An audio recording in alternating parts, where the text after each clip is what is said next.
브리핑하겠습니다. 먼저 성완종 전 회장 특별 사면과 관련된 내용이 되겠습니다. 성완종 전 경남기업 회장은 참여정부 내에서 2차례나 특별 사면을 받았습니다. 반칙과 특권이 없는 사회를 슬로건으로 내세웠던 참여정부에서 일반인은 꿈도 꿀 수 없는 일이 벌어진 것입니다. 특히 성 전 회장의 2번째 특별 사면은 법무부가 무려 4차례나 반대했음에도 불구하고 참여정부가 강행했습니다. 이에 국민적 의혹이 눈덩이처럼 커져가고 있습니다. 하지만 참여정부 시절 민정수석과 비서실장을 지낸 새정치민주연합 문재인 대표는 솔직한 해명 대신에 사면은 법무부 소관이다.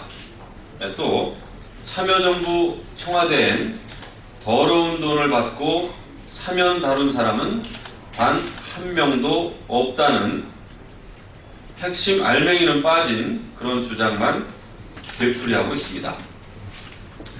또한 야당은 이명박 대통령 인수위 측에서 요구했다는 확인도 되지 않은 억지 주장만 내놓고 있습니다.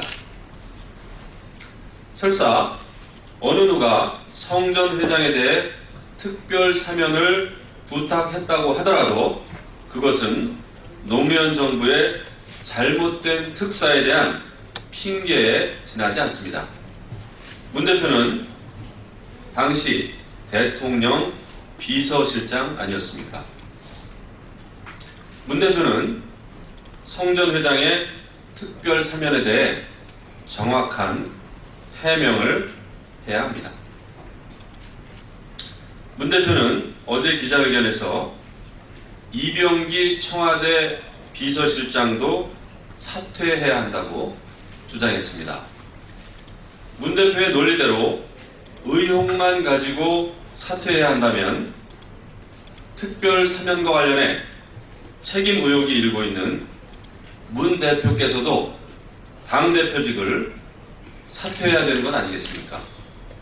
따라서 문 대표의 주장은 이치에 맞지 않는 주장이라고 봅니다. 문 대표의 진중한 언행을 부탁드립니다. 다음은 문재인 대표의 공무원 연금 개혁 발언과 관련된 내용이 되겠습니다. 작년 11월 28일 새정치민주연합 문재인 대표는 새누리당이 공무원 연금 개혁에 나선 것은 매우 용기 있고 잘하는 일이다. 이렇게 언급하셨습니다. 그리고 올해 3월 17일에는 대통령과 여야 대표 3자 회동에서 공무원 연금 개혁에 대해 몇십 년 동안 지속될 수 있는 개혁이 되어야 한다. 또 합의 시한을 결코 가볍게 여기지 않는다. 이렇게 말씀하셨습니다.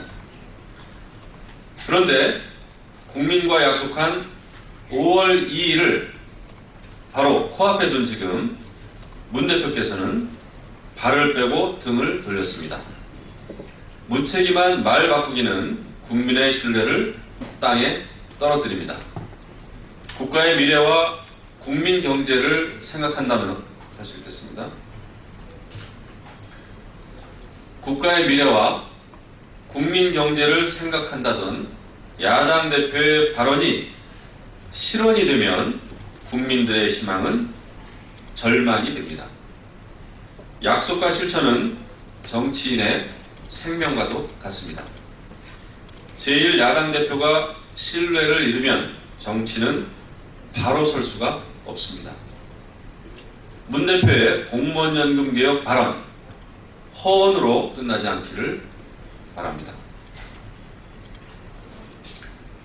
다음은 조희연 교육감 당선 무효형과 관련된 내용입니다.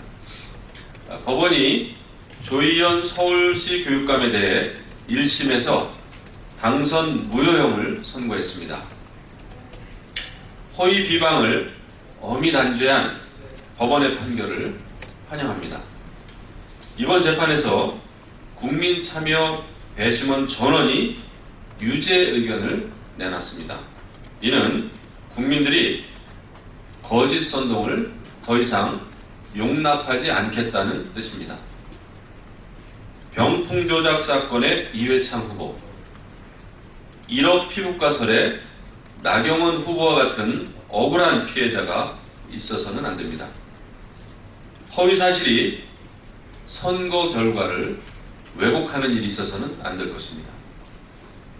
이번 판결이 아니면 말고식 선거판 흑색 선전을 뿌리 뽑는 다시 읽겠습니다.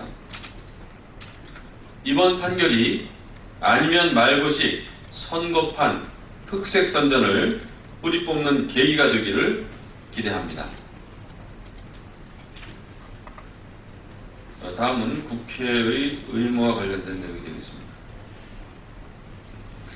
어제 본회의를 열고 40여 개의 법안을 처리할 예정이었으나 야당이 최경환 부총리에 대한 대정부 질문을 요구하면서 본회의가 취소됐습니다.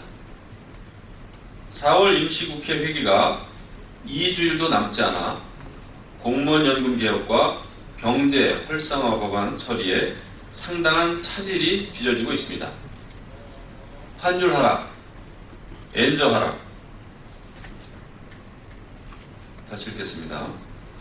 환율 하락, 엔저 현상, 수출 시장 둔화 등 경제 여건이 악화된 속에 국회는 경제 활성화 법안 처리에 성과를 내어야 합니다. 또한 지금 국가적으로 가장 중요한 문제는 공무원연금 개혁입니다. 우리나라 미래의 재정 위기를 가져올 공무원연금 적자 문제를 반드시 해결해야만 합니다.